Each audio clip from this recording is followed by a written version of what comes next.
90 वर्षापूर्वी जेव्हा सिनेमा फक्त नाच गाण्यापर्यंत मर्यादित होता, तेव्हा एक मराठी माणूस आला आणि त्यांनी हे दाखवून दिलं की सिनेमा हा फक्त मनोरंजनाचे साधन नाही तर समाज बदलवण्याचे शस्त्र सुद्धा आहे। आणि तो मराठी माणूस दुसरा तिसरा कोणी नसून legendary film maker V Shantaram आहेत, जे की नेहमी म्हणायचे की सिनेमा हा फक्त करमणूक करणारा नाही तर समाजाला दिशा देणारा हवा। ज्यांनी की त्यांच्या आदमी या चित्रपटातून समाजाच्या वर्गभेदावर प्रहार केला होता, पडोसी या चित्रपटातून हिंदू मुस्लिम एकतेचा संदेश दिला होता आणि फक्त हेच नव्हे, त्यांनी तंत्रज्ञान विभागात सुद्धा खूप मोठं योगदान दिलं होतं। सैरेंद्री या चित्रपटाला कलर चित्रपट बनवण्याचा त्यांनी एक्सपेरिमेंट केला होता। त्यासोबतच पडोसी चित्रपटाच्या क्लायमॅक्स मध्ये दाखवण्यात आलेला तो डॅम एक्सप्लोजनचा सीन आताही जर कोणी बघितला तर हाच विचार करतो की त्यांनी 1941 मध्ये हे नेमकं कसं अचीव केलं। आणि आता इतक्या वर्षांनी का होईना फायनली त्यांच्या जीवनावर एक चित्रपट येतोय ज्याचं नाव आहे व्ही शांताराम। आणि या चित्रपटामध्ये व्ही शांताराम यांची भूमिका सिद्धांत चतुर्वेदी साकारत आहे आणि या चित्रपटाचे दिग्दर्शक आहे अभिजित देशपांडे, ज्यांनी की याआधी आणि डॉक्टर काशीनाथ घाणेकर सारखा चित्रपट बनवलेला आहे,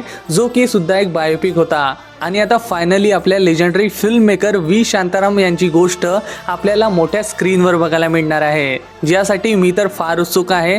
तुम्ही उत्सुक आहे का नाही मला कमेंटमध्ये नक्की कळवा।